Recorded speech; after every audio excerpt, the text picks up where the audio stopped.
We'll figure it out. It's gonna be quite a mix. Years. Okay. We're live. It says we're live. We're live. Hey, everybody. This is BOOTHFELLAS. Welcome to BOOTHFELLAS movie reviews. Three guys. We're sitting in a diner somewhere in north of Hollywood. We call it North Hollywood. Talking movies. Talking movies. This is our inaugural episode, the pilot. Might be our last. We don't know how it's gonna go. They might shut us down. Yeah. For telling you the truth about movies. Yeah, it's about time. We're gonna have the air conditioning on the whole time. We could turn it off. Will anybody notice? I mean, it's already. What do you normally do? Can you? Well, I leave it on, and nobody ever notices. Okay, then. So now, And disregard. Let's not make noise over there. This is why you don't do live. My dad's visiting, making noise in the corner. Hi, Dad. Well, he's being a fan. He was watching the show. That's He's watching true. it live. Okay, so we got a lot of fans coming from some of the other channels. Mark and Joel and Sue and Joel and Stephanie and Jimmy and Sue and Jimmy and Okay, Joel. okay. We don't need to say all their names. We don't. Because we're going to get thousands, possibly millions of fans here. That's true. And we can't say all your names. Okay, so But for you $20, we could say it. I'm Schwartzy. and I'm Andy Pagana. And I'm Justin Tate. Hey. I gotta look in the camera. I'm looking at the screen. Oh yeah, this is There's a lot to look at here, So we're here to talk including about. fried chicken. That's true. We could smell the I fried can't chicken. look at We'll that. get to that I'm later. gonna get distracted if I look at that. Okay, so we're here to talk about a movie. We're here to talk about a movie, and it's this movie, That's Justin's head. which we got a movie poster from, and it is the movie Surrounded, starring Letitia Wright, Jamie Bell, Michael K. Williams, best film, Jeffrey Donovan, Brett Gelman. Who'd you miss? Kevin Directed- Wiggins. there's And about- Kevin Wiggins. There's 23 more people. What? We failed to mention. Yeah, that's true. There's a lot of other people, but Directed by Anthony Mandler. right, Written by Andrew Pagana, right here. this guy. So that's why we're kicking it off with that movie. But also because the movie is now available on Amazon Prime. Yeah, it's at Amazon Prime as of yesterday. So go watch it if you haven't seen it. So the movie came out when? May? June? June June. 20th, I believe.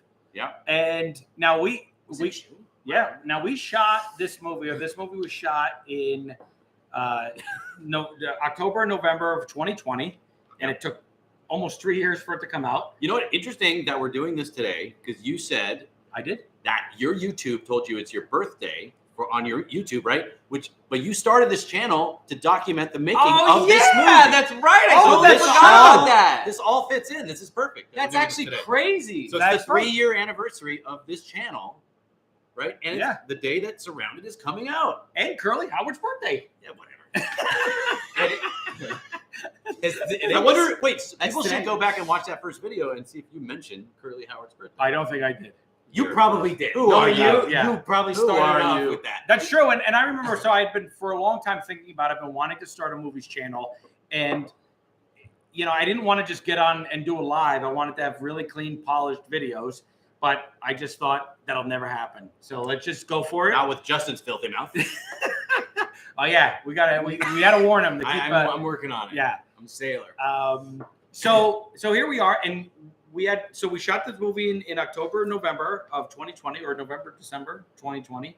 Yes. Yeah, November, December. And it took, almost 3 years for it to come out. But you guys and myself, we had a chance to see several copies of the edit along the way, Yeah. We did. right? Yeah. And you knew the script back I think 2008. 6? Yeah. No, you're right. 2006, the first time you sent me the script before you lived in LA. Right. Yeah. And, Really? Yeah, it was one of the And first it has wow. changed a lot. Since the original. Yeah. Yours is the one I read because you sent me one. You're like, oh, you got to read this. This is really good, and it was great. And then when you found out what version it was, you were like, oh, what? How did you? It's embarrassing almost that you read that one. I thought it was No, great. that must have been Yeah. in between. I really liked it. It was. I sent him a version of the script where there was a guy, Robert Bocage, who came in and he optioned the script. I thought it was Bocage. And it could be Robert Bocage. Oh yes. Potato okay. And he came in and he wanted to change the main character. At the time, the main character was a school teacher, and he wanted to change him to a priest, and or a preacher. And I changed it, but I think you got a version that was like half preacher and half not. And when I read it, I was like, oh, this doesn't quite make sense. But Yeah. and the reason I sent it to you is because you were writing. All right, finished. We had done Awful Kind. Oh, at we that did. point. Okay. Yeah. So we Justin wrote and directed a Western. Oh, yeah. That And we're these both guys in. are both Both in it. in. Yeah. I can't talk about that actually. I don't think I can. I can talk about it. I'm not in SAG. I'm only SAG eligible. Well, So- do what you must, Schwartzy, but I'm not going to tell you what I'm to in do. a little side union called SCAB. the start of you. Join me. And since we won't be in SAG much longer, Look, this strike's going to be over soon, so eventually we'll put a link to Justin's movie because it's about to be distributed. right? Yeah. Oh, true. yeah. So So very everybody exciting. Can go watch it very It'd be soon. even more exciting. I'll just say this. This is not promotion. I'll tell you what it is. It's a one-shot, 20, how many minute? 22-minute one-shot Western. That involves everything. Guns, like all the Western tropes, horses, in one shot, one take, a true one take, no hidden cuts. Right. It was a lot of work and a lot of fun. It was a lot of fun. Yeah. And then, It was a lot of fun. yeah, but we had a chance. We were lucky enough. We got a chance to. It's not very usual that the writer is going to get a chance to see the several versions No. of the film being edited, No. nor his friends, No. right? Like, No, and we were not supposed to see it probably. right. But That's probably true. But our director, Anthony, Yeah. Anthony Mandler, was super generous that way. Yeah. And he didn't care. And he was all for people talking about the movie, people seeing it. He was all for behind the scenes, Yep. me shooting it, posting whatever I wanted, which is just an absolute incredible experience. And for the writer to be on set every day, every actor in that was like, this is so unusual. I've never seen this. Jamie Bell's been acting since he was a little kid. It's an Right? incredibly And he had unique no idea. experience. well, Yeah, I but would you say, okay? You have to for explain why you were on set every day. Are you allowed to say this? I don't think so. Boy, this What is are we going to be doing? really interesting. Then I'll say it. If I'm in scab because you're also in the movie. He's has a role Tune in the next movie. week when we can actually talk about things. Yeah, I'm not talking about acting in that movie. Okay, Because well, we're on strike.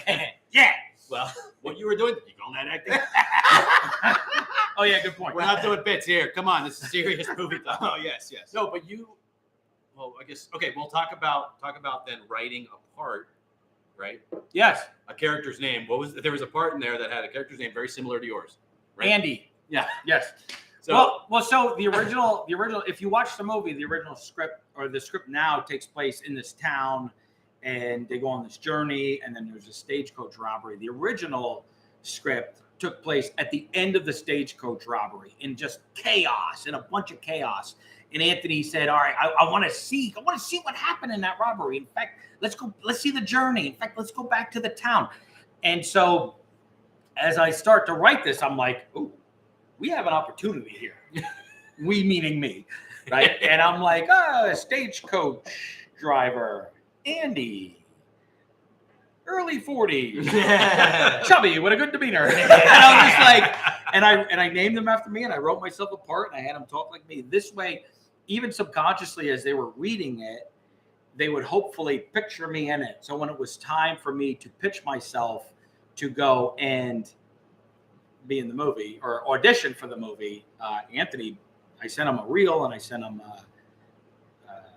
it might have been that's it. And I gave him a pitch. Hey, just let me audition for this. If not, no harm, no foul. And he was like, no, you got the part. So, as a writer who wants to do other things, it was an incredible, I think in a weird way, like bold thing to do. yes, very bold. Most writers Yeah, don't do and- that. yeah. Sure. But also most writers don't also want to be actors. Right. So Right. Yeah, unique move for a unique person. I think it would be silly of you not to do something like that, though, to be honest. Well, and I also think part of it was they wanted the writer on set.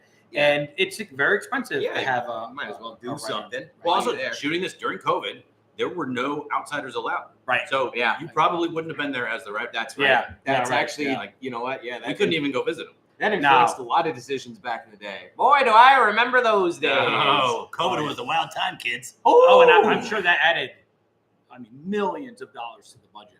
as Yeah. well. You mean you acting? No. Oh. COVID. But who knows about that too? Mhm. So look for him in the movie when you go and watch it. Yeah. Okay. So what do we want to talk? Do we want to talk about like origin of this whole thing, like writing it? Do we want to critique it? What do we want to do here? Well, let's start with a critique. What did you guys like? We saw the movie. You saw Yeah. several versions. You Yes. saw the finished piece. What do you guys think of the movie?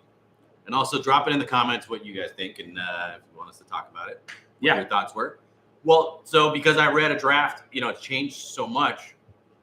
It's a very different movie. I'll just say that to begin with. So it's hard to remove your, I guess, your bias from it, from how much it changed.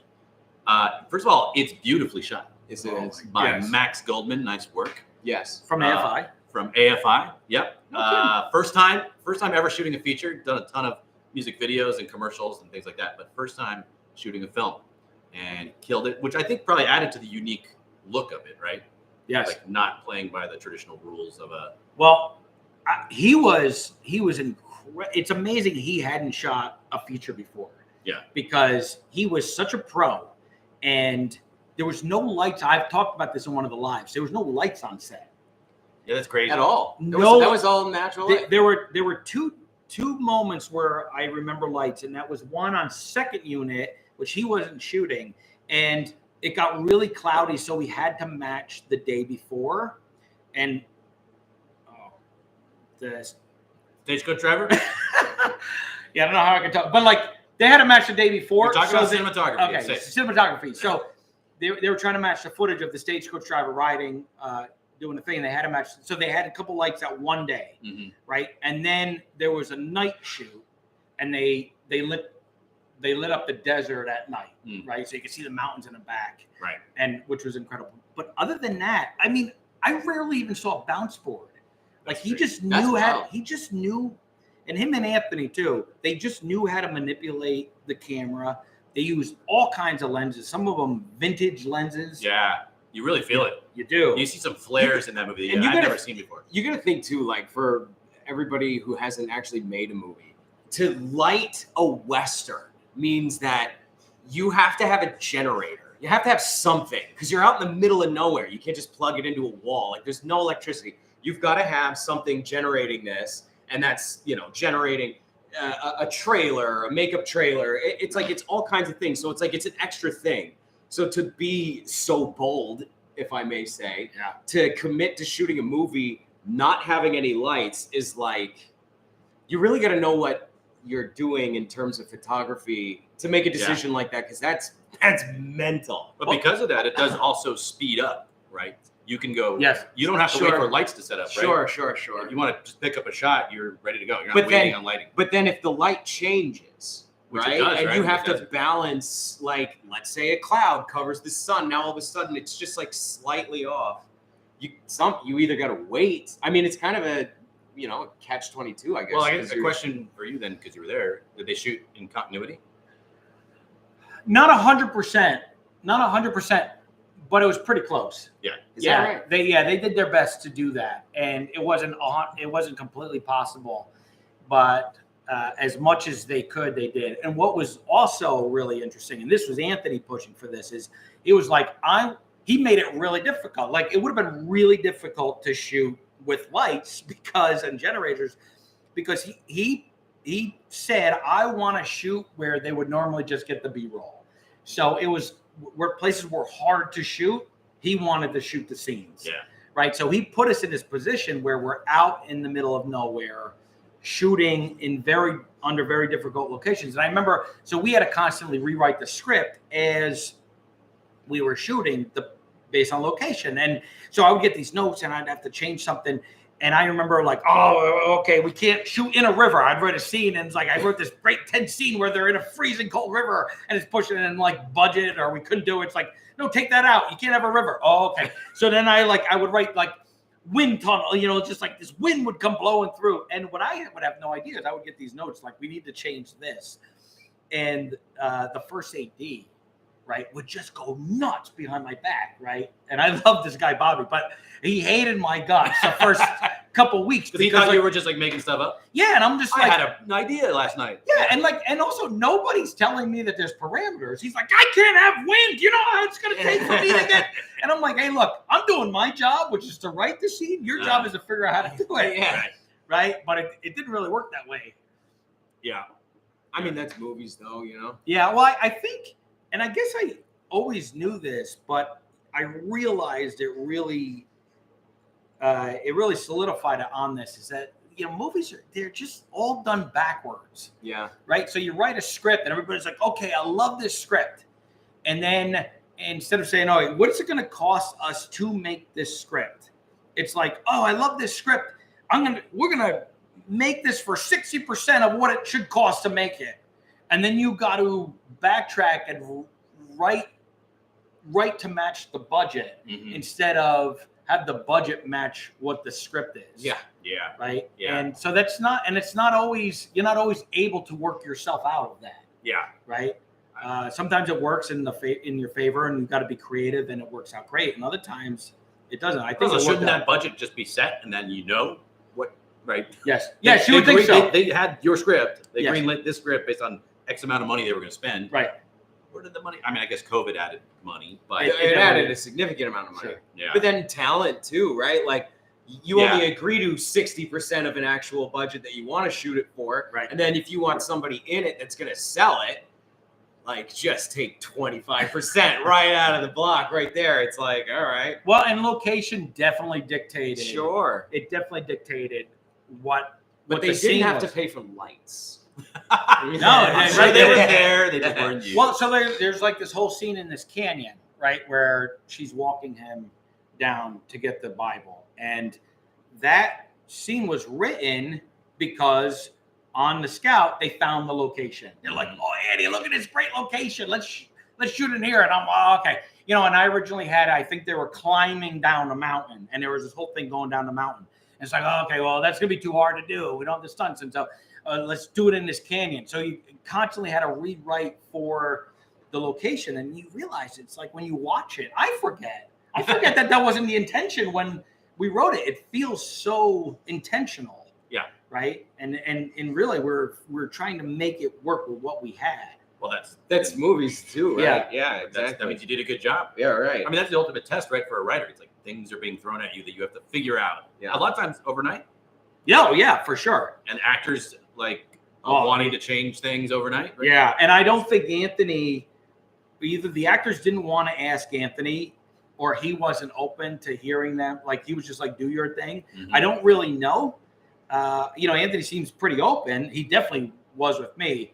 I don't know what his relationship with the other actors were, but Jamie Bell would hit me up, and he would just pages and pages of rewrites, and Jeffrey Donovan, he would analyze every single line, and he would ask me questions too. So much of writing for me is instinctual. Why scorpion? Why not snake?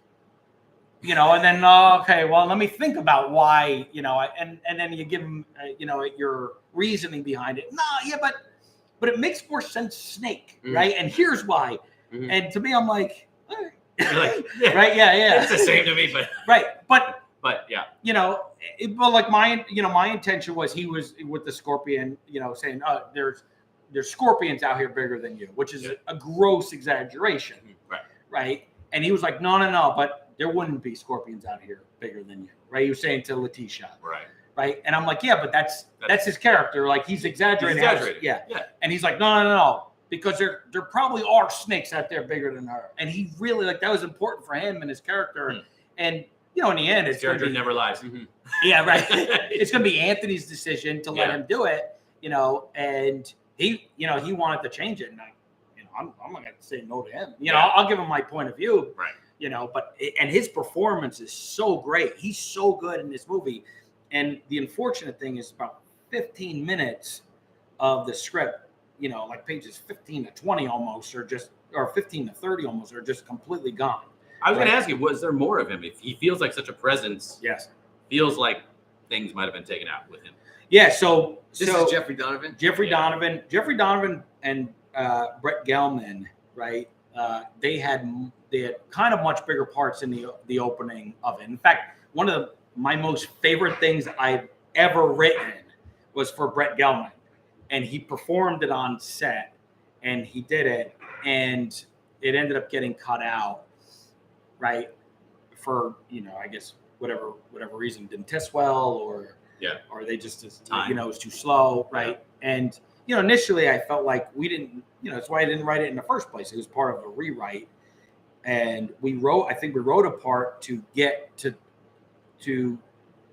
a bigger name. I remember them coming to me and say, "Oh, write a speech, write a kind of a speech for one of the characters, because we want to get a big name to play this part." So I did, and then I was like, it was so I I loved read that it. speech. It was so good. It was so good. So right? good. Yeah, it's so rich. Justin, it would be a good monologue. Yeah. Oh, yeah. It would. Thank you.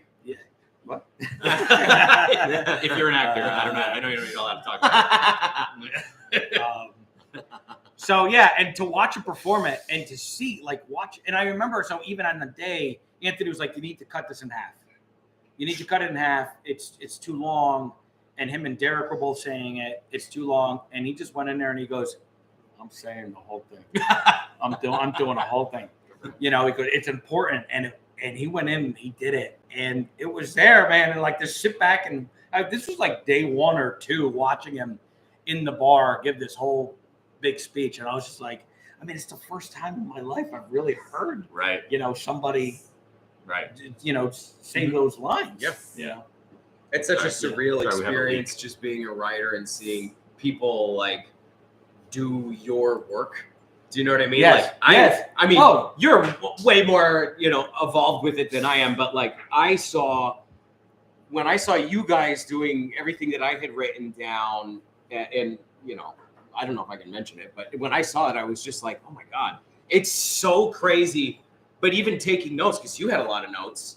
Oh, yeah, I basically did to you what these guys did to me. Yeah, but before I did mine. Right. But that's what's so fascinating about like the creative process. I'm not a huge fan necessarily. Like, I mean, unless you're so like etched in stone with your creative ideas, I'm not a huge fan of rigidity. Is that a word? Yeah. I'm not a fan of like being rigid as a filmmaker. Being rigid as a filmmaker, just even in the creative process at all. Like, I don't think that I have all of the answers. Right. I think, I feel like it's your job to let that stuff, you know, affect you, and then you make the decision after the fact. You know what I mean?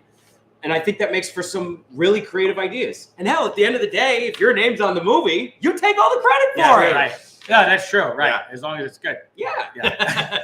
Otherwise, you don't take credit for it. Also, like when I was your age, probably. I got fired. Here we go, Grandpa. Well, I got fired off a movie doing my own rewrite. Oh, did you really? Right? Yeah. The first script I sold, and you know, I was very resistant to the ideas that the producer wanted to do, and and I didn't fight with him, but I fought for my ideas, and you know, he wasn't very open to hearing what I had to say, and I did a rewrite, and he was just like, "Hey, that's it, I'm moving on," And so when this came along, this is 10 years later or so, or longer, this came along and Anthony wanted to change a big portion of the script. And I just thought, a couple of things I thought. At first, I told him no. At first, I was like, look, I'm not your guy. And it was the dumbest thing I'd ever done. Right. I'm like, I'm not. I said, these ideas sound great. I'm not your guy. Find somebody else. And he was like, no, you're my guy. And in that moment, it was like that quick. And in that moment, I was like, it's like, everything runs through your head so fast. And I'm like, this movie's never getting made. So go through the experience. Right? It was during COVID. I was just sitting home doing nothing. Right? It was like, so go through the experience. It's not going to get made. Right? Try to work with somebody who's got ideas that you would never want to incorporate into your thing and see if you could do really good with it. And not only that, like I fell in love with this version of the script. Yeah. You know? Yeah. Wait, so talk about it. You're like, it'll never get made because again, it's been kicking around. Well, but also this specific script has been kicking around since 2006. Right. And how many different times that it had been optioned? A lot. Different actors have been attached to it. Different directors. You literally met with directors. Yeah. Right? Oh, there was one. So we had David Slade attached to direct, and he had directed 30 Days of Night, and he had directed Hard Candy, and legit, like wow, thriller director. Yeah. And what was great about him is he loved the script as is. And I remember sitting down and we had multiple meetings and he goes, you know, there's this half a page, like one guy gets killed. He goes, take that out. It's one too many. And I'm like, what else? And he's like, that's it. It's perfect script. and then I was like, actually, I have an idea. I think there's a dead body here. I think we should add, like, he's got a watch that's ticking, you know, and he's like, nah, it's like, leave it. And then they attached Billy Bob Thornton. And they attached, funny enough, Jamie Bell to play basically what became Letitia Wright's character. Oh, that's funny. Right? Wow. And I remember the producer was like, okay, Andy, there are no more steps to take. This is getting made. We're doing a location scout. And then I never heard from them again. Welcome to Hollywood. Right? Yeah, it was like 4 months later, I reach out and I'm like, what? Hey, what happened with the movie? And they're like, oh, yeah, Netflix decided, no, we're not making your movie. how was Billy Bob in my movie? Right. And what was amazing is, so that producer that happened with kept that script, and even though he had no legal rights to go around and try to get that movie made, he kept trying to get that movie made, and he's the one who ended up getting it to Anthony Mandler. Yeah. And Is then that right? the I movie didn't got know made. that. Yeah. Well, and they wanted to make a contained movie because it was during COVID, right? Right. And your movie is really one location. Well, yes, but I mean, originally. but it had gotten to Anthony before COVID, and they were Oh. they were talking about making the movie, and then COVID killed it. Uh, And then because it was a contained thriller and small movie, COVID brought it back. yeah. Right? Because it was like, oh, we can start doing something in this. It was one of the first COVID movies to shoot, right? I One of the think first? so. Yeah, I think so. There wasn't much going on. Harder They Fall might have happened Oh, in New Mexico. Oh no! right before us Is that the one? The Netflix one with with Idris Elba. Yeah. I was gonna say because Yeah. I remember seeing one of the guys from that. well, it was shut down. who ended up coming Right. when you on were there. Clubhouse. Yes, that right, one right. time. Didn't Idris come and visit Anthony? Like he knew him. They know each other. Yeah. He might have come. I mean, like there was a lot of people out on set, so I don't know. I didn't meet them, but yeah. I think because they got shut down because of COVID, which we never did. Yeah, there was a guy who was doing that movie because I remember seeing him post, and then we were on Clubhouse and we were talking about the movie, Clubhouse, and he Wow. came into the thing, but nobody knew how to add him, onto the stage. Oh, So he came in and just like listened to people talk about. Wait, And then was it Lakeith? he just left. Was it Lakeith Stanfield? Yeah. oh, I remember that. Yeah, right. yeah. I remember that happening. Right. Yeah, that was actually hilarious. Clubhouse. There's the timestamp of when this all. But then their movie came out right away. yeah, It did. Right? And then Yeah. mine took It did. mine took 2.5 years, and then they just dumped it. Well, they were waiting for. Well, wait. So talk about that. The other part of making a movie. So Yeah. who financed your movie? Bronze, as far as I know, shoot, Bronze Studios. Bronze Studios. As So- far as I understand, It's an independent production company that was financing studio films, right? right? And then this was their first like full production on their own. I don't think they're around no more. Was are it? I think it was. This And is the then, first- but they don't have distribution. So the idea was to make it and then sell it to a studio, right? Right. Or a streamer. Right. So it's basically like it was a high budget independent film Yes. in a way. Yeah, I guess Because so. Braun is an independent. Well, they entity. were. But I had Well, always heard they were. MGM. Yeah. They're no longer around. Right. Yeah. There's Braun. stuff going down. Braun. But I had always heard some stuff about MGM. Right. So MGM was, Ah. and they might have been partners with Braun. I don't really know. But then, right after the movie got made, right after we shot it, Amazon bought MGM. So MGM had your Oh, movie, that's and then Amazon right. bought MGM. All of a sudden, you have an Amazon movie. Ah, Right. that's That I right. feel like that they didn't care about. Yep. Right. It got Right. lost in the Yeah. It happened to a few. And then Michael K. Williams passed away. Right. And you would have thought that Yeah. that would have been. Hey, and here's the thing, like they didn't even there wasn't even an announcement. Hey, we just had the opportunity to No, work with Michael. yeah. Like Braun, as far as I know, Braun didn't put out anything, MGM didn't put out anything. Like No. they just didn't care. Just yeah. You know, and then I kept hearing, okay, Letitia, became Black Panther, and it was like, well, we're gonna wait until Black Panther comes out. We're gonna wait until Black Panther Oh, comes yeah. out. And then Black Panther 2 was coming up and coming out, and she was gonna be this big, Black Panther. And then, again, they just did nothing. They did nothing. And then they just kind of, unceremoniously dumped it. Yeah. And I mean, that sounds Yeah, pretty. I hate to say accurate. the word, but yeah, it like felt that's like it. exactly what it Like there felt was a like. trailer just on YouTube. Yeah. Never saw a billboard. Never Nothing. saw ads on TV. Nothing. no. There was no theatrical. And here you got this strong female lead, Yeah. right, who's fantastic in it. And it's her first movie producing. Right. Right. Yeah. And so you got this also strong female producer, and nobody. Michael K. Williams' last movie. Michael all K. these Williams, things. yeah. And we And it's good. and it's and it's really good. And Yeah. and we got to see it at the Sun Valley Film Festival Right. in a theater with a packed audience, Oh, yes. and it killed. It did. So it was like proof that It's tricky. this though. should be in a theater. It's And tricky. Shot for a theater. It's It's not shot- shot for your. It's tricky Laptop. because it's a Western. Yeah. And Western is such a specific genre. I think mostly because like most people that watch Westerns, or at least no, I can't say that. I can say that when I didn't really understand, when I wasn't really clear as to what was going on in this country, Civil War, like pre-Civil War, and then post-Civil War. He's from Canada. Yeah. He's what? Yeah. Sorry, eh? It was hard for me to watch that genre. Like part of the reason why I directed the movie, with you guys, is because I wanted to really understand that genre more. Like I did a year of research leading up to that. So, and now when I watch Westerns, like I know what's going on. I know what they're talking about, and they all have that subject matter in it. So unless you have like the surge of Western popularity skyrocketed after Quentin obviously came out and just blew it out of the water with, I would say probably Django, and then followed up with Hateful Eight, right? So it was like they started to become popular again. Now, unless, and I think this is what happened with Surrounded, the real selling point was Letitia. Like that was, we're going hard with this, right? And with the other one, The Harder They Come or Fall or whatever it is, that was, you had Idris Elba, obviously like undeniable. That guy's putting asses in seats, or put butts in seats, whatever. And and then you got yeah. I'm talking. Yeah. So We're trying to keep it clean, folks. yeah, we're trying. I'm working on it. They had a lot of really like strong selling points for that movie, and yours fell into that sort of like sneaky independent film that had a really strong front lead person, but it just kind of, I mean, there was also too, I mean, the drama that happened, off camera with everything, you know what I mean? Which happened on set.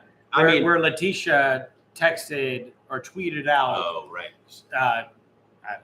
Just something that caused a lot of controversy. And it happened, I remember the day it happened, it was just like, of course. Yeah. Of course, my first movie, and of course it's happened. Yeah. Did you feel the vibe on set? Oh, yeah.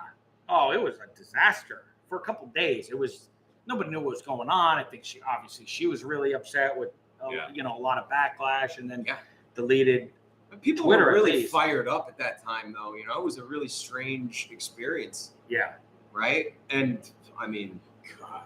Yeah. Thank God that's over. Well, you were talking about Quentin bringing the Western back, but how many times were you told this movie will never get made because Hollywood doesn't want a Western? Right. Yeah, but I feel like it's like comes but back. that's also 2006. It comes back and it goes away. That's 2006, though, right? When did Django come out? 2010? I don't know. Was that 2010?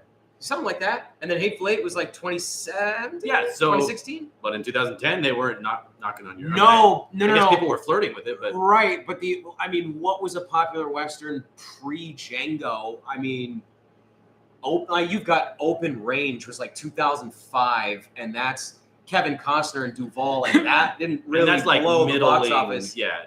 By the way, the end of that movie is so that movie is gnarly. Underrated. Great. Oh my God. But why make the movie then?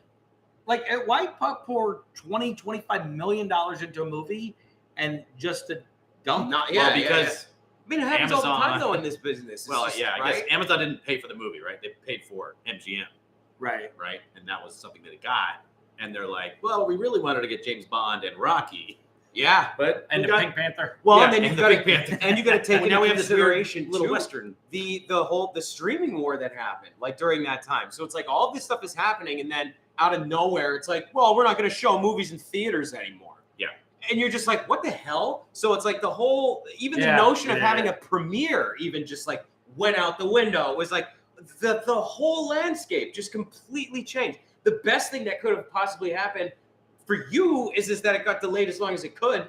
Yeah, so that we could celebrate the way that we did. Because if it came out any earlier than it did, that would have been even gone. Like you would have lost that too. Well, and there was hope because then Amazon announced, I think it was starting in this year, 23, that they were going to do theatrical pushes, and they did it with Air, right? Oh, right. And they did a wide release theatrical push with Air, which is also our producer. Yeah. Yes. Jason Michael Berman. Surrounded. Unforgiven. Yeah. Unforgiven. So good. Yeah, that was shot where I grew up in Canada, by the way. Unforgiven. Unforgiven. Why are we pointing to this person? You're forgiven. Geekadelic. I forgive you. Unforgiven. So yeah, I thought maybe there's hope that they'll do a theatrical because they were doing this, but because they did it for Creed 3 and they did it for Air, right? But obviously then they were just doing these very high profile movies that they spent $100 million on.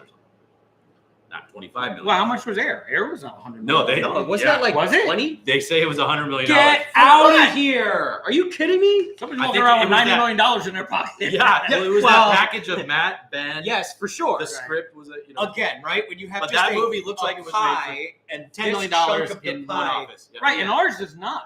No, Ours yours does not look. yours looks like a $50 million movie. Yeah, every dime and more is on that screen. And stuff was cut out, like the big epic opening sequence, opening the stagecoach chase, and that was opening incredible. sequence. Yeah. And you're only seeing how much, like half of it. Oh yeah, I mean that was crazy. That was the one thing. It was like, and I don't know exactly why. I haven't really talked to Anthony about it, but I feel like he didn't Anthony, want get on the live. Yeah, I feel like he didn't Mama. want to have a big action sequence. Like he didn't want an action movie. He wanted like, a gritty, Western drama. Yeah. Where I wrote, Indiana Jones and the Last Crusade tank scene. So Yes. you wrote Right. that. You wrote all the beats of a. Oh a big yeah, action scene? yeah, and we Is that shot it. Is that And right? oh yeah, Oh. we shot it. And there's like her hanging off the side shooting, and people falling, and I'm fighting, and we jump off, and we shot Oh, it. And you- like, It looks amazing. It's From what amazing. the little pieces I saw, the storyboards I saw. yeah, oh yeah, the storyboards. Yeah, it is right out of Indiana Jones. Yeah, I remember seeing it with just the plates. Like just Oh, seeing yeah, yeah. without any of the, it was like previs, right? So it's like they've just got the shot, right? So you've just got like the tracking shot, Yeah. but there's like nothing there. but what's crazy is there's not a ton of visual effect shots in the No. movie. No, No, there's right? really. There's really not. Visual Most of it, effects. Yeah. yeah, Visual effects, when done nicely, is so effective.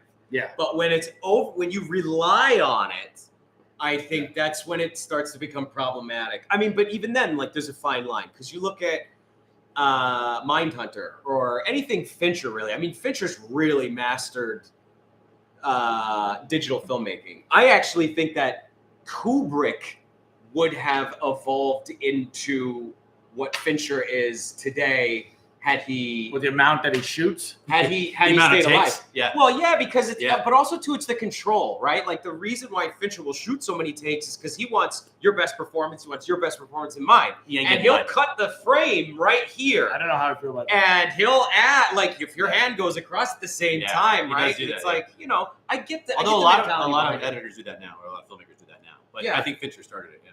I mean, but like when you do it tastefully, right? So it's like there's some sequences in Mindhunter you watch and you don't even ask questions, and then if you look up like Mindhunter green screen, Airwolf. The drone shots were just what's up, okay. Bluffy? Beat it. You didn't get the job. Get over Yeah. Hey, they saw your reel. They were like, If you look up like Mindhunter green screen visual effect shots on YouTube, you'll see that a lot of it is just shot in a friggin' warehouse. And you don't see that when you're watching it on TV. You're like, oh my Oh, God, they're at the airport. What are the odds that they get this shot the second the plane flies over? And you find out it's all digital. Even the trees, like the Yeah. foliage that they add just to make something look more lush, or they give it the sky, the actual sky that Boston would have had in that time. Now, here's the thing. It doesn't, okay. What are we talking about? Does it make a difference? Maybe, right? You look at like a master of their craft, somebody like, I don't even know if I can bring it up, but like, I drink your milkshake. I don't know if I can say his name. Daniel Day-Lewis. Yeah. Why can't you say his So, name? well, I don't know. You don't know the rules of I the don't know strike. how this You're freaking allowed to say You his can't have a Halloween costume. You Also- can't do it. What's But also, going on here? He's retired, so. oh yeah, he's making shoes. Oh yeah, that's right. So I can talk about a cobbler. So Is that peach cobbler? Just Just relax. relax. Thank you, Wolfgang. Thank you. But he's somebody who like goes above and beyond, right? And his work speaks for it.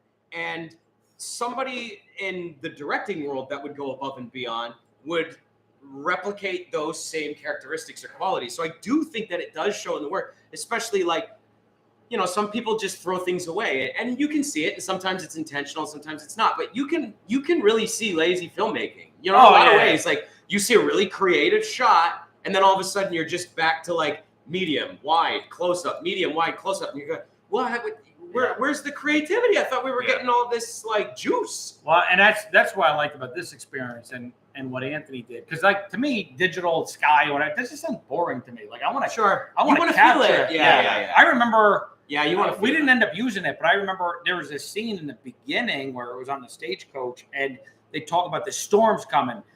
It didn't end up in the movie, but we were shooting it as though it was going to.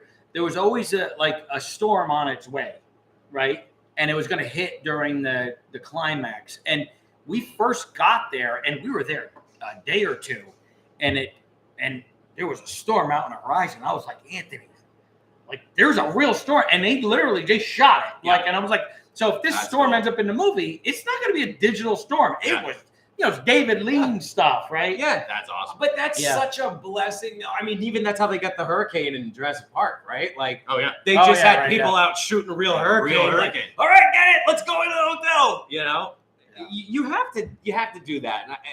But if you're not given that, and you are, like particular, like there are some people like the sort of infamous story of Neil deGrasse Tyson calling out James Cameron. Oh, because of the stars in the sky. The stars in the sky in Titanic weren't accurate to what they would have been at that time. And he made a tweet about it. And then James Cameron got back to him and was like, oh, I suppose if it had the actual authentic sky, it may have won more than 14 Academy Awards. Right. And but didn't he go back and change it? He did. Yeah.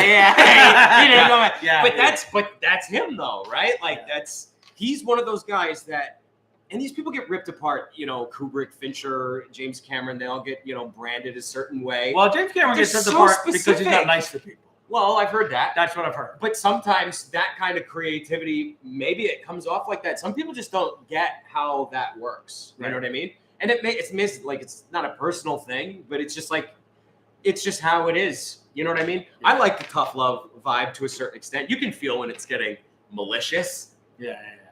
You know what I mean? You can feel it for sure. So we're talking about directors. Let's talk about the directing of this movie. Yes. Right? Let's talk about. So I loved how he liked the authenticity. Like he wanted the real. It feels real. Yes. It is real. Right. I'll just go right to my one critique. My one major critique. Yeah. Which is, and you know it because I always react to it when we watch it. I don't remember. Is towards the end.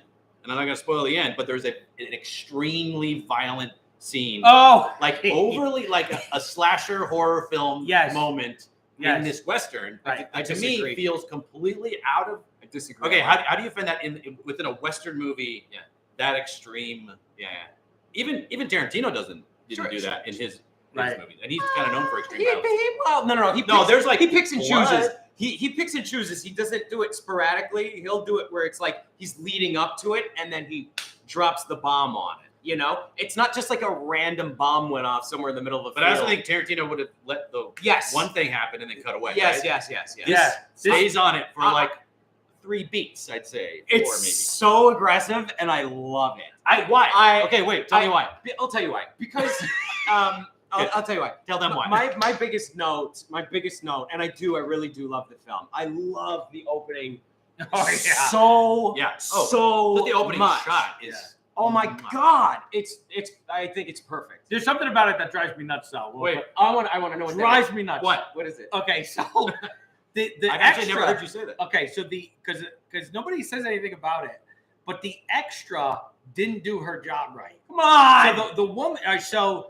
I don't know what happens when she does. Right, she comes up and when it's panning across. So she following. No, so you follow Letitia, and she comes up to a well, right? And I don't remember exactly how it was written, but like there's a woman drinking out of the well, and she's supposed to drink out of the well. She looks at Letitia, I think, and throws the ladle down onto the ground, like I'm not going to let you drink out of this water or whatever it is.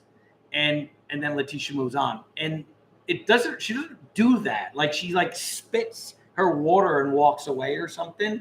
And I was like, this is not what was supposed to happen in this moment at all, right? And it didn't feed it. It just took away. Yeah, to me it does because I know like it was very intentional thing what she was supposed to do. Yeah. And I don't know if she didn't read the script or if Anthony didn't, directed her to do something different or. I wish I could remember. There probably could be many takes because that's a real sunrise happening, right? Yeah, we did it at least 2 mornings in a row. It's so beautiful. 2 different days. Yeah, we did it at least 2 mornings in a row, and to get it.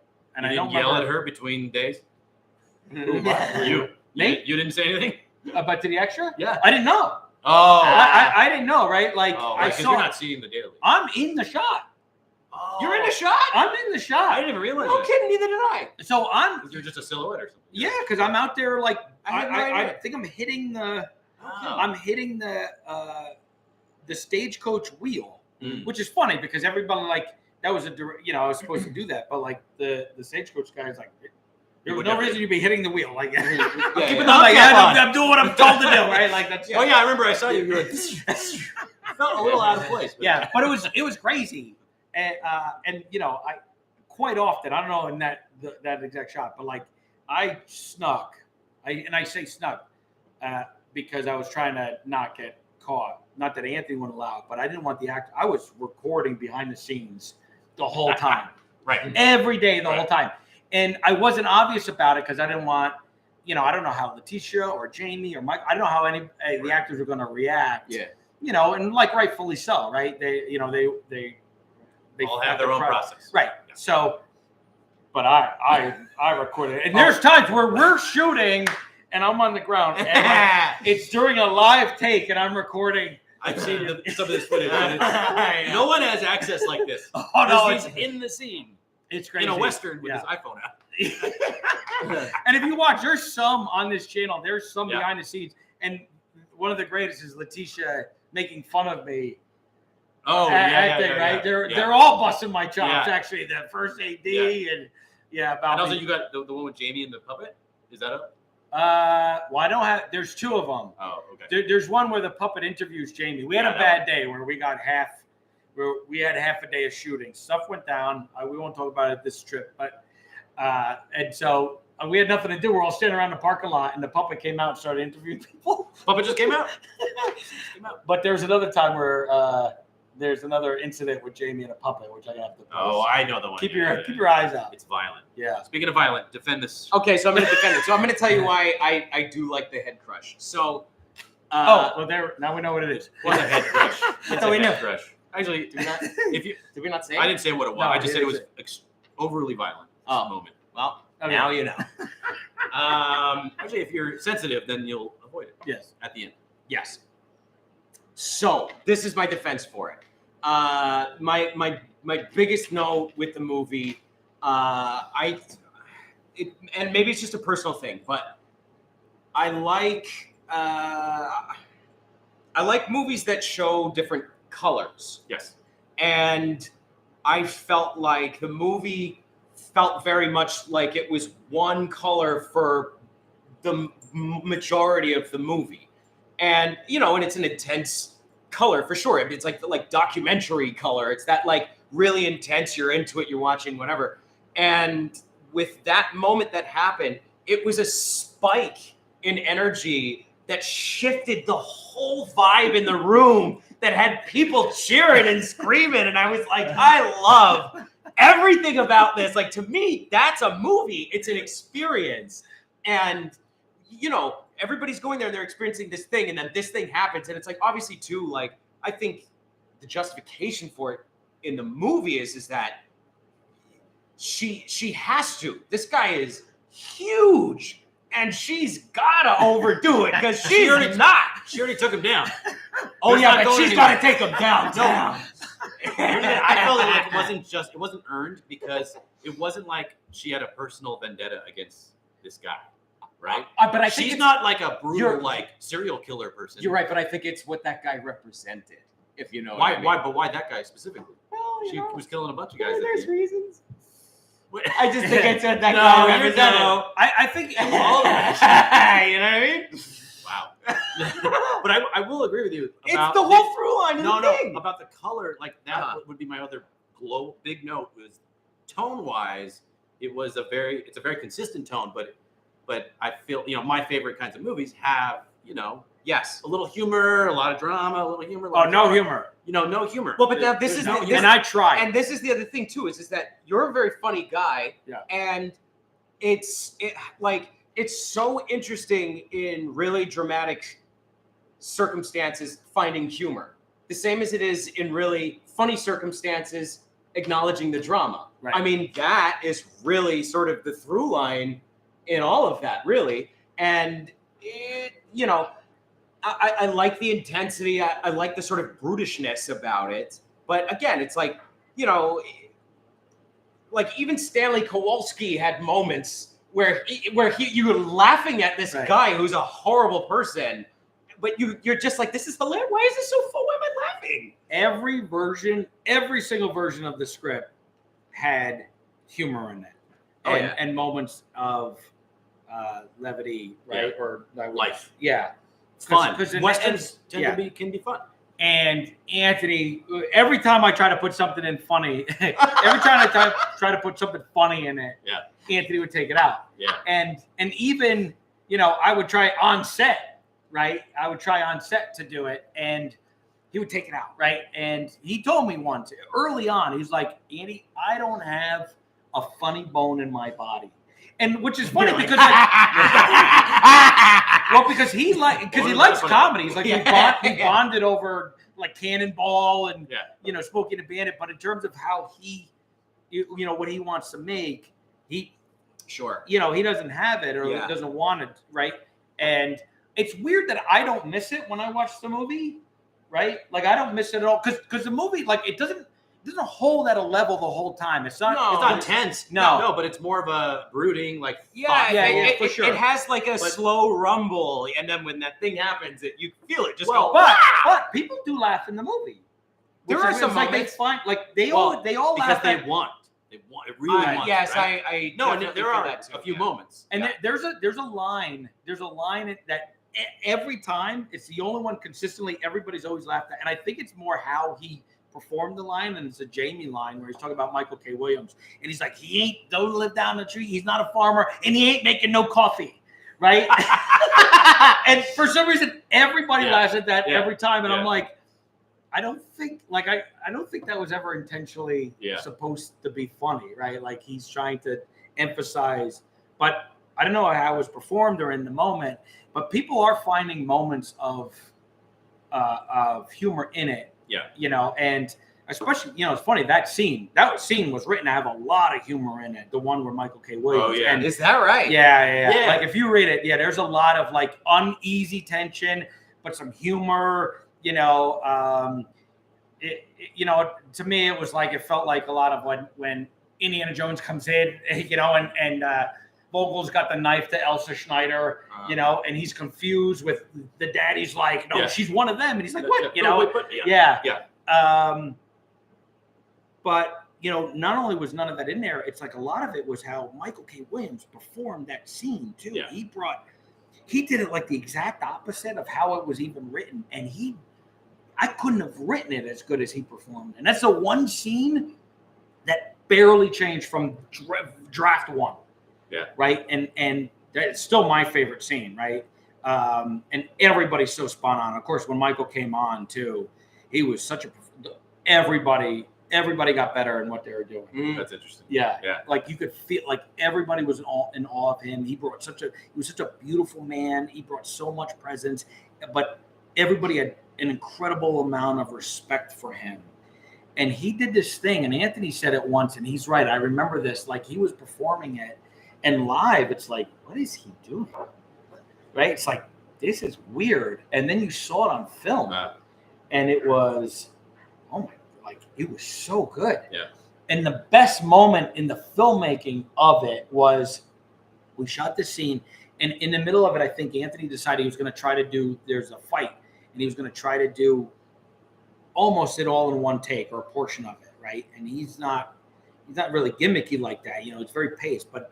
In the middle of shooting this, I think he decided he wanted to try this. So they did an edit live, right? After one take, these two takes, they kind of melded two together. So it looked like one. Yeah. And he showed me, and I'm like, and he goes, I'm going to show Michael. And Michael goes up and he shows Michael this scene. And he looks at me, he's like, we got a movie! We got a movie! And like, Michael, was it? Yeah. That's so cool. Yeah. Like, someone so experienced to be that excited about it. He was so excited. He was like he had giddy child.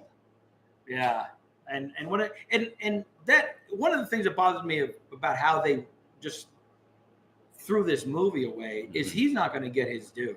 He should be up for something. Yeah, best supporting actor, something. I have not seen a performance as good as this. He's incredible. He really is. He's incredible. He's very good. Yeah, I know. And it's one scene. But it's like an 18-minute scene. It is. Yeah. And people have won Oscars for less screen time than that. Yeah, a lot. What is it? 5 minutes is like the shortest. The Fablemans, the uncle. Right. That was one little scene. He's in like yeah. Well, who's the wife? The actress from Newsroom, or not Newsroom? Yeah, Network. Network. Yeah, she's Oh, on yeah. like 4.5 minutes. Yeah, Yeah. something like that.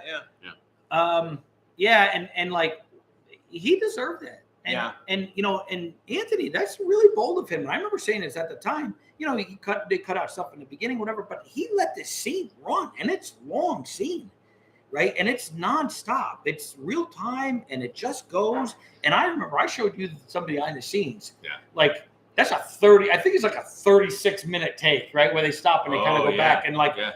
It's where I'm lying on the ground, freezing cold. By the way, Oh, yeah, this is the middle of the night. it was middle of the night, and it was in the middle of the Desert. winter, and you're on the cold ground, and you couldn't. It's like late October. Yeah, and that might have been December actually. Oh, wow. And I got it's not super great footage because it's hidden and I'm on the ground and they're Right. far away, but you see the whole process of them playing out the scene, the three of them, right? For like I think it's 36 minutes from action to cut. Wow. Right, and Anthony honored that with how that was bold. I think a lot of people would not have let that scene run that long, and it's by far my favorite scene in the whole movie. Yeah. And he's a big part of that. Yeah. And he did that at the fire scene with just Letitia and Jamie, right? Yes. Like long takes. Yes. Yeah. And what's amazing too about that, and that's one of my pet peeves in movies today. It's a big pet peeve is fake fire. Yeah. It's so lazy. David Fincher. Yeah. By the way, Yeah, your boy. and we had real fire, man, and that I never that saw that stunt movie. man lit on fire. It's like we did not fake that. Nothing was fake.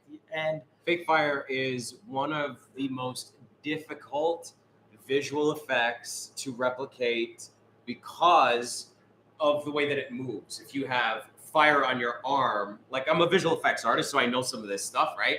You have fire on your arm and you move it. What happens is it goes with the wind, right? And what will happen is a lot of times, because these visual effects artists are crunched for time, they'll get what's called as an asset, which is just fire burning. And you can put that and track it to the motion of the body, but it just looks like this, And you'd be surprised how many movies you actually see this effect in, where you're not warping the actual frame because the heat makes waves and you can see that heat signature on camera. There's a lot, and also the way that it reflects, like you'll see people like with the fire assets on them and they'll just like brighten their skin. But it's the difference between like shining an actual light under you and having the shadow reflect and flicker versus just like making you look like you're glowing. Well, I remember watching Mank, and they had this scene with this giant fireplace. go. Right? Yeah. No, I know it's a big That's what I pet was peeve. saying. And I was Yeah. like, they're sitting there, and it's just giant fake fire behind them, and I'm like, either put fire in a fireplace or have no fire in the fireplace. Like Indiana Jones and Last Crusade, that scene, right? Yeah, with the rotating. Yeah, like if that was Surrounded fake by fire, which they they would do now. boring. They would do now. They would do that now. They would. Raiders when the bar is burning Spielberg down. would do that. They would. Yeah. They would. And I'm just like, maybe it's more expensive, maybe it's a bigger pain, but your brain knows. Yeah. And it takes out the danger, and it's like that's why movies kind of blow lately. It absolutely does.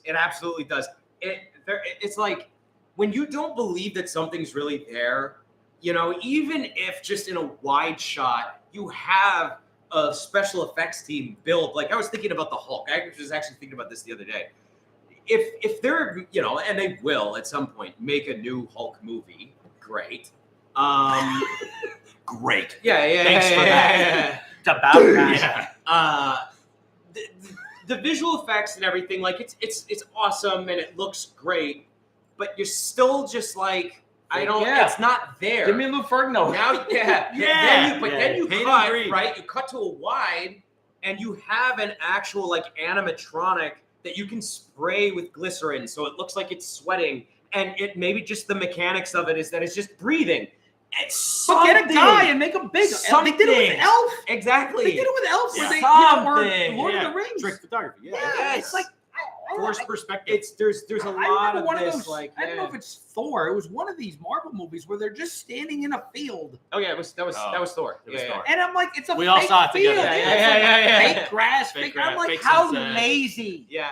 That's a fire. That's a But stunt. You're now- just not going to go find a field and stand in it. So and you feel now this is Yeah. very interesting because I just recently learned. Oh, here we go. And I have a feeling that Every this time might you have recently something- learned something, we all I have hear a feeling that. this might contribute to it, right? So if you're a producer on a movie and you have PGA next to your name as a credit, Oh, that no. means Careful. contractually. I don't know if that's what.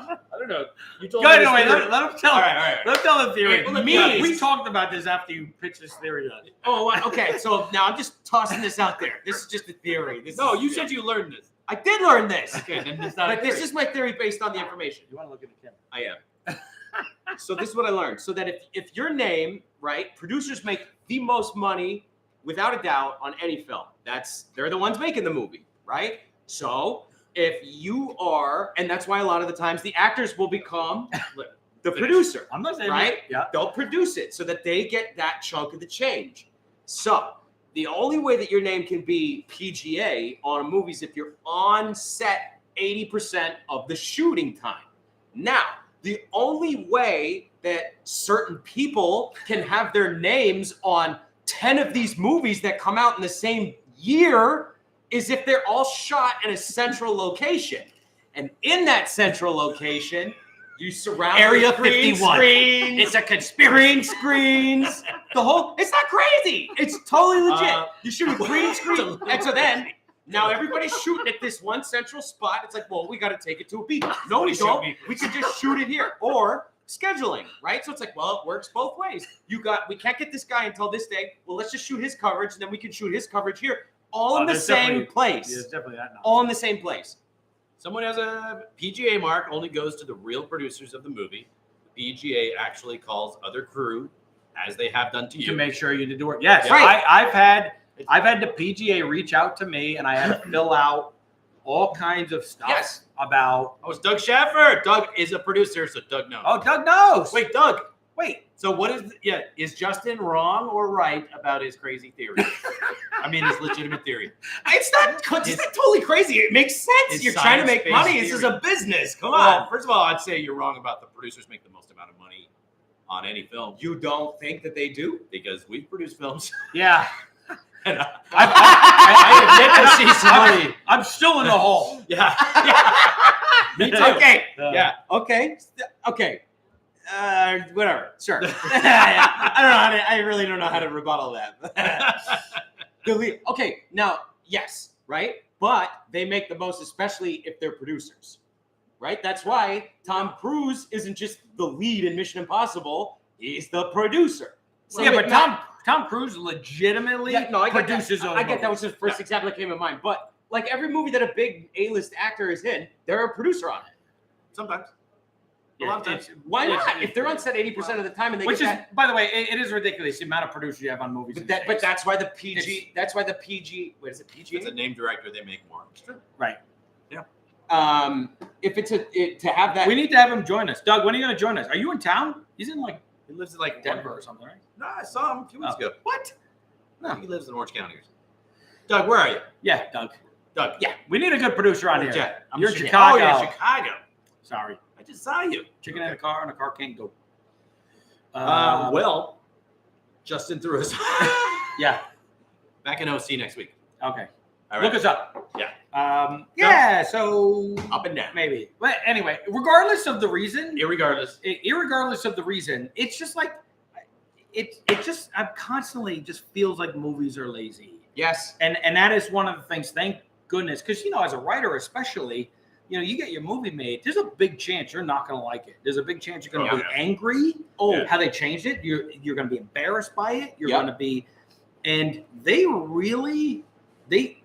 Anthony and the producers and the actors, first of all, the acting we haven't talked about in this movie. Can I talk about it? I have no idea. We should be able to. Well, for critiquing it, yeah. Fantastic. And Letitia's amazing. She's amazing. And, it was written for her. Yeah. Because it was written for a completely different type of person Yes. before. Right. So- And if she said no to the part, I don't even think it would have been a woman in the lead, right? It was literally specifically written for her. And, one of the biggest shames of how they just dumped this movie is I really thought we had a chance to make like a First Blood Rambo series with this, because this character could go on, right? Yeah. And really have legs. And I had so many ideas that I wanted to take and do with this. And I really hope that, we had a, kind of a bigger reception on this movie, and she got some play. And it's like, nobody's talking about her. Nobody talks about it. Nobody talks about how great Jamie was, Michael's last movie. It's just like, it feels sus. Like on a lot of levels, it feels really Sus? Yeah. like suspicious, suspect. Like it's just there's something. It's like this one movie they went out of their way to dump. It's it's a great movie. It's very and bizarre. we got great reviews. Yeah, it's 88% Rotten Tomatoes and 87 with the audience. So it's like clearly they're aligned that it's a good movie. That's a very good score. And on Amazon, it was 4.5 stars out of 5. At least the other day. I'm like, that's not easy to get. No. So Chandler Isaac here. What is Amazon, this? Love to see it. Amazon, you're sitting on some IP. Yeah. Surrounded. Yeah, what are you doing? Exploit this Amazon. IP. What are you doing? We got ideas for the liquor guy, right? Oh, Spin-off yeah. series. Oh, yeah. Which is a great idea. I actually started writing that. Good. Good. Wait, what's his name? Mr. Fields. Mr. Fields. Aloysius Fields. And it's about him as a bootlegger, right? Yes. Oh, it'd be great. Yeah. Well, then you not could bootlegger, encounter- like a liquor dealer. Or liquor dealer. Yeah. But he could encounter so many different kinds of people. Like Oh, series, yeah. Right? Yeah. And it literally picks up from this, right? And how, if you saw the movie, you'd be like, how is he picking up from this? I had to figure it out on set. And I Right. talked to Brett about it. Right. And I'm like, hey, I got an idea for your own movie, your own spinoff. And he was all for it. I think until he had to get on a horse. And, he's like, It could also be prequel, right? it could be a prequel, but it doesn't have to be. Oh, yeah. Yeah. But like People- writing this character, and you don't really get to see this character. And he was a really, like Charles Dickens in the script. Yeah, he's Charles great. Dickens character in the script. And I absolutely fell in love with it. And I just, that's one thing about writing. It's just like it begets creativity. When you write, it's just like so much comes out. It's crazy. Your mind just like only sees that. Yeah. When I go and meet up with people to like go do public social stuff, I have to consciously shut it off, because I'll just be sitting there watching the movie and they'll be like, you didn't hear anything that I said at all, did you? What? Yeah. It really does. Like I have to make a conscious decision to be like, I'm shutting this off and I'm doing something else, because it just is good. And then you'll be doing that other thing, and all of a sudden it's like, oh, that's the thing that's what I got. Hold on, I gotta write this down. Oh, it's crazy. It takes up everything. I think the other surprise, and this is not a good surprise that happened. I thought my life would change a little bit Oh, yeah. Right? So let's talk about that part. for the better. You would think that He made it. you now I've sold 2 screenplays. One got made into a movie, a big movie, Mhm. right? Like at least budget wise, Yep. with really well, like Major stars. major stars that are super And then respected. a major studio, MGM, and Amazon now. I don't have an agent. I don't have a manager. I got nobody even interested. I didn't know. In fact, I've talked to a couple, and they were literally told me like they're not interested, It's crazy. which is Yeah. it's great. 10 years It's weird. ago, if we just mentioned that this Yeah. got optioned, Yeah. Oh, I'd be fending off phone calls Yeah. and emails. after the deadline announcement or whatever, the Oh, yeah. press announcement, you'd be repped. Yeah, Although, testament to you, you did this whole deal without an agent and a manager or a lawyer. or a lawyer. Yeah, that's the second one I've sold that Maybe that's way. why you're not getting any residuals yet. Maybe. No, I get. Maybe you Yeah, should maybe, have huh? looked at that. Things have got to change. Interesting. But what does that say about the marketplace? Is it just there's so much this dirty word content out there that it's hard to break through? I think it's a combination of content, greed, and ego. I think there's an oversaturation. Your greed, There's- your ego. There's an oversaturation. There's people that just want all the pie, and there's people that only will work with people that they trust because they don't want to deal with anybody else's stuff.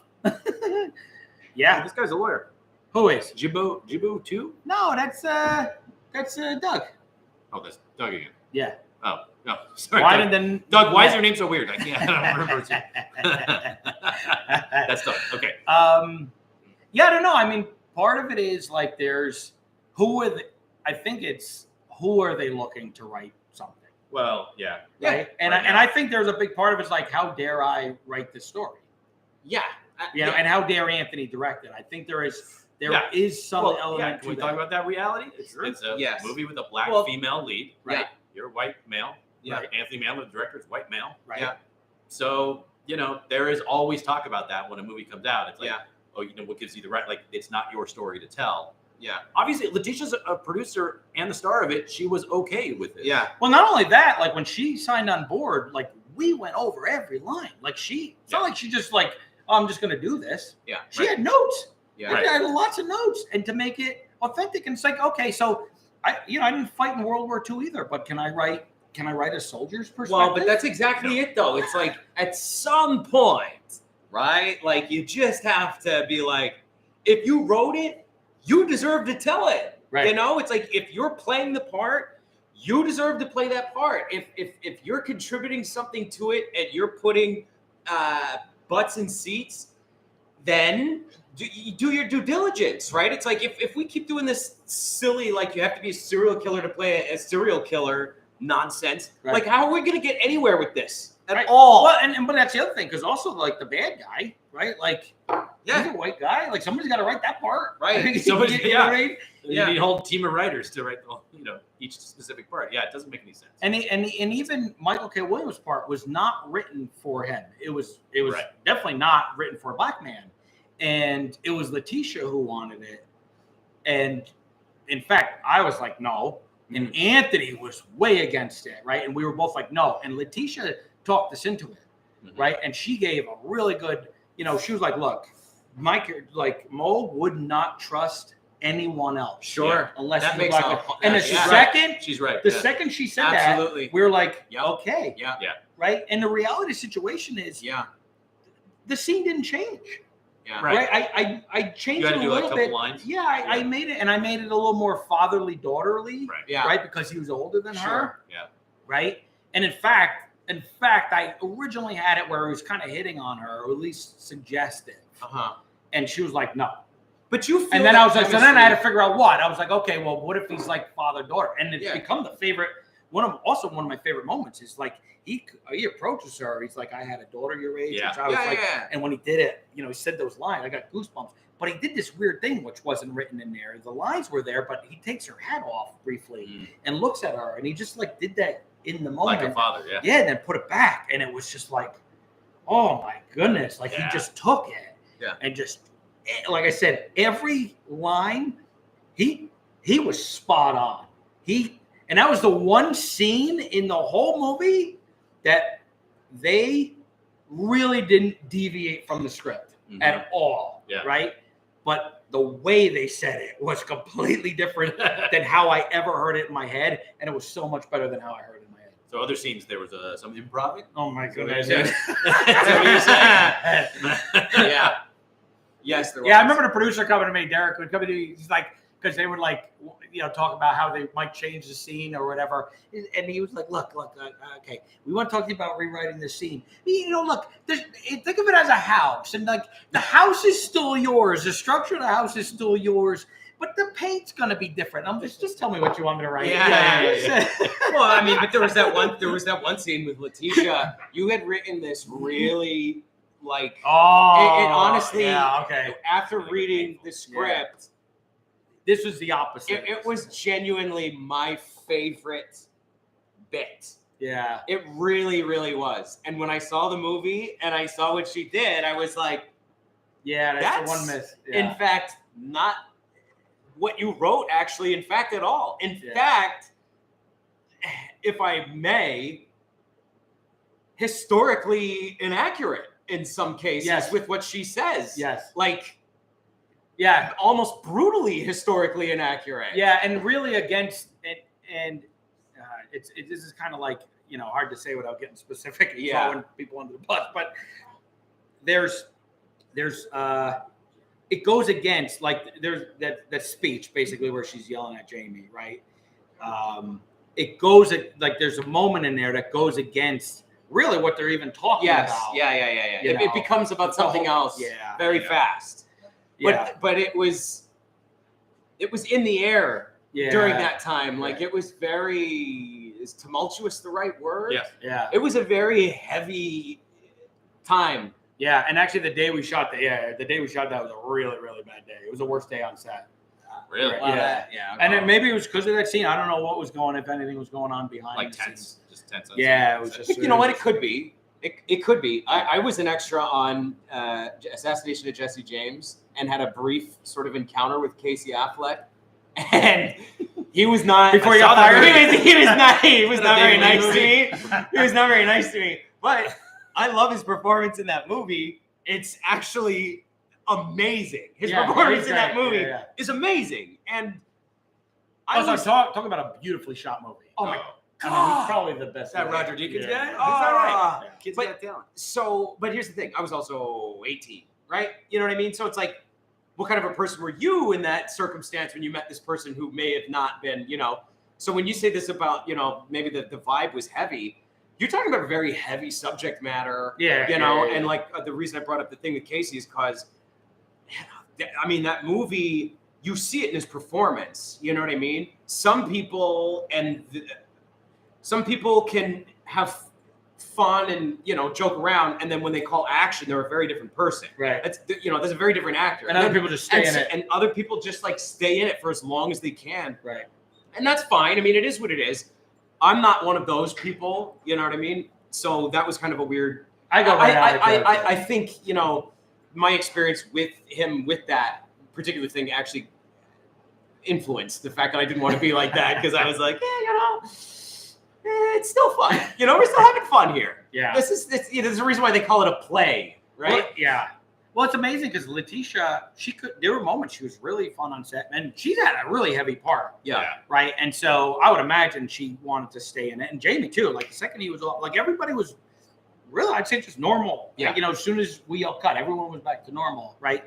And I think, she could be very playful, and there was a weight on her though. It was a first lead. It was the first time she was a lead of a movie. It's a very heavy lead. She didn't grow up here. She doesn't know, the Western, history or like the history of, and, you're going to say, it's hard to, she's so young, but she doesn't come off as so young. Right? Oh my God, She's just got such a weight like on her that she brought to it. So anyway, I don't know. We're getting long here. Oh yeah. All right. Yeah. Should we wrap it up? Well, we have fried chicken waiting for us. And we got people talking while we're trying to shoot. And fried chicken. I'm thinking about the fried chicken. How do we wait? So what are we It's the talking first about time. next week? Yeah, so We wrap it up. we We recommend this movie. You should go watch it. yeah, It is. It's very good. and we could talk about it more in the future. Also, I'm going to be posting a lot more behind the scenes. I should. Yeah. This is the Right. movie. Yeah, put your comments on this video. Oh, what I was going to say is the one good thing is I did have the opportunity because we did a table read, so I heard Her say that? I heard the whole script as it was written. Oh, okay. And That's pretty cool. nobody deviated from when we read the script. And I don't know how much of it I recorded secretly. No longer a secret. But if I can find it, I might just put it up. Just do it. Oh, yeah. Yeah, I do got to look for it, but I do have it. I did record a bunch. Surrounded the audio player. Yeah. And I definitely didn't do the whole thing, right? I know I turned it on and off as we were going through. Yeah. Especially because I was reading, through it. Wait, when they publish the screenplay or whatever the WGA does, is it what ended up in the film? I don't think so. I hope they published the shooting script. The shooting script. Yeah, the final shooting script, Interesting. right? Yeah. Yeah, that's what I really hope they do. I don't know what they're going to do, Mm-hmm. and what's good is it's interesting. I got paid for that. I had no idea that was coming. Really? Yeah, An we extra got- $5,000. $10,000. 10,000? Yeah. Wow. Wow. Yeah. So Kids, write scripts. yes, Write very scripts. very lucrative. You'll be rich. Yeah, you don't have to go sit in an office every day 9 to 5. Look at us. You didn't tell me you were a thousandaire. I'm not. Money's gone. Are you going to share any more behind the scenes of Surrounded? Yes, I'm going to share a ton. Yeah, he's got so much. You have so I much. I shot every day. Literally every day. Yeah. Hey, you want heavy subject matter? I want an extra and boys don't cry. You where's an extra and boys don't cry? Wait, Whoa. is that what's your name? That's Yeah, a Hillary bird? Swank. Oh, Hillary Hillary Swank. Swank, yeah. Oh, wow, that's Yeah, a heavy Hillary dude. Yeah. Swank. Dudes, you have to leave. Call when you're in town. Chandler's out. Wokeness is a sinking ship. Texas has a Hollywood president looking for opportunities. We're in Texas. Widen the net. Look for someone in Texas. It's true. Hit us up. It's true. Yeah. Quaid. Dennis Quaid is like Well, McConaughey and all those. There's a handful. Austin of is a huge. It's Yeah, it's yeah. a film hub now. Yeah. Yeah. Well, anyway, thanks for. We don't know what we're gonna talk about next week. We're figuring it out. Guys, We're riding the wave with this. Yeah. Let us You know. You Yeah. know, your input on format and Yeah. maybe a little more structure. Maybe a little less tangents. Maybe a little more pizza. Oh, yeah. Yeah. Send us your comments and pizzas. Yeah. And in the meanwhile, like, comment, subscribe, share. Look for. I'm Schwartzy. We'll put all our I'm stuff out Justin. there. Check the links below. We'll link to Yeah. everybody. All right. Thanks. Yeah. Thanks. Shut it down. Shut it down now. Shut it down. Hey.